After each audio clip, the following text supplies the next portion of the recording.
You're aware that you've been diagnosed with mesothelioma? Oh yeah, 6 different doctors.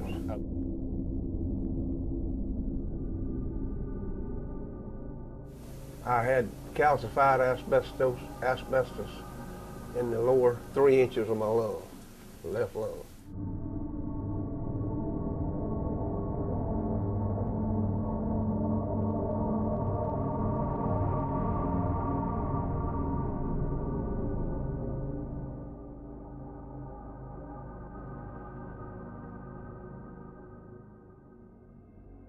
Well, it come in 50-pound bags, if I remember. And with a centrifugal pump pulling it, and our centrifugal pumps pulling them, and you would take and tear those sacks open or cut those sacks open and pour it in that hopper. When you would open the bags, tell me what the material on the asbestos, tell me what the material looked like. Powdery. And when you dumped the bags, what was that like? It was powdery and dust flying everywhere, and you threw the bag over here in a pile. What did the air around you look like when you poured the asbestos? When you was mixing a lot of it up, it was dusty, and it would get all over you, and you certainly had to take a bath before you left the location. Did you have any respiratory equipment or protection? Never even thought about it. Okay. Did anybody tell you that you needed to do it when you were handling that building?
You're aware that you've been diagnosed with mesothelioma? Oh yeah, 6 different doctors.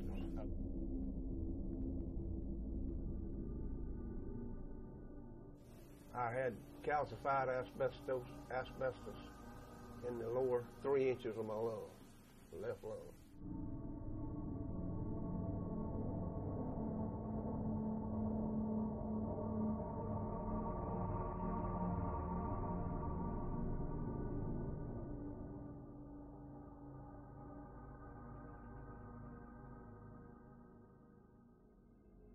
Well, it come in 50-pound bags, if I remember.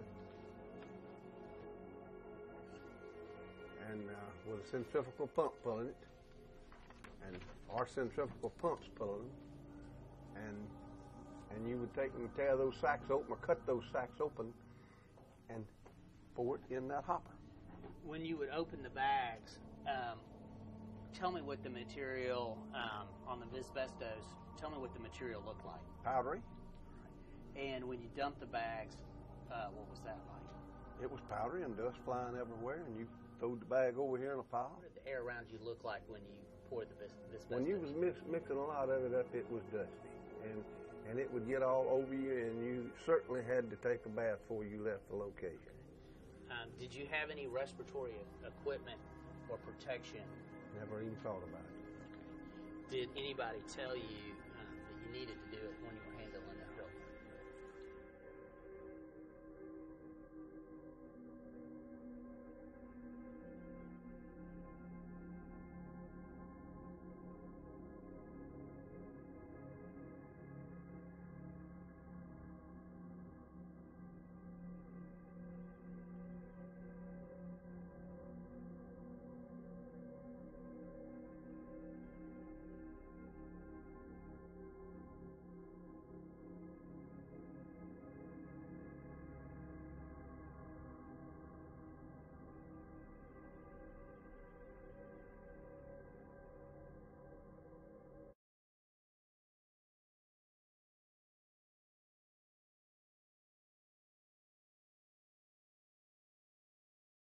So I also want to have a little round of applause here for Dr. Daniel Sturman, because Dr. Sturman was actually the catalyst for us thinking about getting into funding clinical trials. It was stemmed from a conversation we had at a small group meeting, and Dr. Sturman is really one of the thought leaders in this disease and really has helped me to sort of clarify my mind some of the directions that we need to lead in. So Dan, thank you very much for your help. So you're both pulmonologists, am I correct? Yes. Okay, so we have two pulmonologists who have really, you almost model more of what we see in the UK, where you have the pulmonary specialist leading a lot of the malignancies. And here you really play a very key role in mesothelioma, and a unique role. We don't usually have a pulmonologist so involved with the medical aspects of a malignancy. So I'm wondering, in terms of clinical trials, you're both involved in clinical trials. Tobias, what is your interest in clinical trials? Where is your focus today? So my background is obviously, like Mary said, I'm a pulmonary physician. I'm also interested in immunology, and so my interest is really cancer immunotherapy and viral therapy of malignancies using oncolytic viruses. And the clinical trial that I'm currently involved with actually uses the measles virus, which was mentioned in one of the previous presentations as an oncolytic virus, and we are administering this virus directly into the pleural space using a Pleurex catheter with the hope that the virus will potentially directly kill tumor cells by recognizing them better than the surrounding normal cells, and that the virus might also function as a vaccine, triggering an anti-tumor immune response as an additional effect here. And our study is currently a phase 1 study, which is fairly early in its development, and that's what my clinical trial involvement is at this time. Certainly, as Mary pointed out, as pulmonologists, we are typically more involved at the beginning of the disease, specifically diagnosing the disease, staging the disease. But from my perspective, I think it's also important that we follow through and are involved in the therapeutics of the disease. Mm-hmm. Dan? So I come from a very similar background as Tobias. My background is as a pulmonologist. I also am one of the pioneers in a relatively new field called interventional pulmonology, which is new here in the United States and it's kind of a hybrid between some aspects of thoracic surgery and pulmonary medicine, in which we use scopes in the air passages into the chest cavity to diagnose and treat chest cancers and other diseases.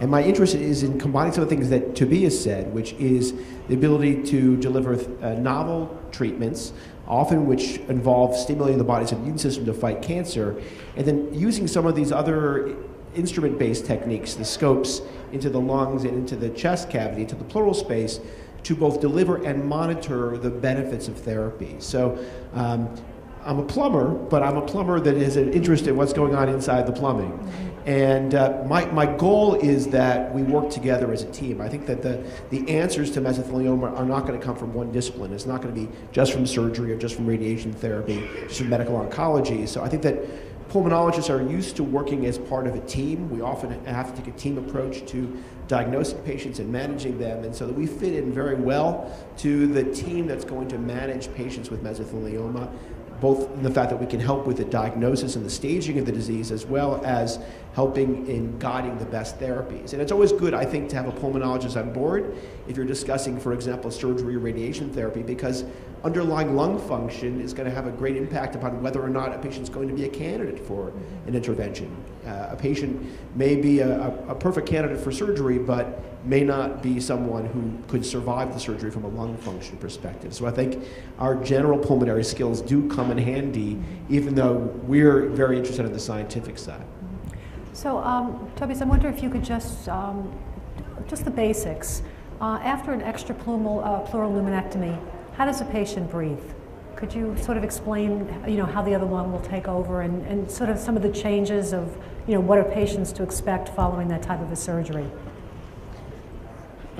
Yeah, the extrapleural lumenectomy is obviously a very invasive surgery, as you've heard in some of the previous presentations. During an extrapleural lumenectomy, the lung as well as the pleural surfaces are pretty much excised in an en bloc procedure, so they all come out as one piece, so to speak. And what that pretty much does is, not only does it mean a lot of trauma to the patient, so it's a big surgery that causes quite a bit of tissue injury and results then in has to require a lot of healing afterwards. You also pretty much lose 50% of your lung function in this context. And it's also important to know that as we all go through life, we acquire lung diseases that affect our lungs. And so if I say 50% of your lung function, you're basically left with the other half of your lung, and that may be affected by a different disease.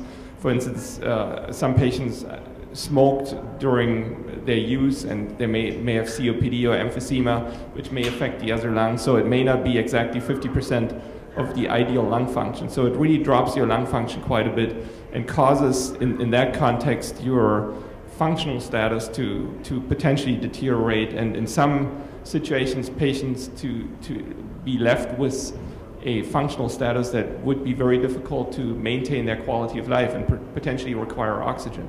And obviously that's one of the things that we try to avoid by selecting patients appropriately when we decide what surgical procedure they are subjected to, that we actually really try to preserve quality of life as best as possible and preserve lung function as much as possible with these surgical procedures, and try to do this in a proactive fashion where we actually try to select the right candidates for the right surgical procedure up front. Because in contrast to extrapleural lumenectomy, pleurectomy and decortication, the competing surgical strategy is designed to preserve the lung, and therefore patients actually typically end up with more lung function at the end of the procedure.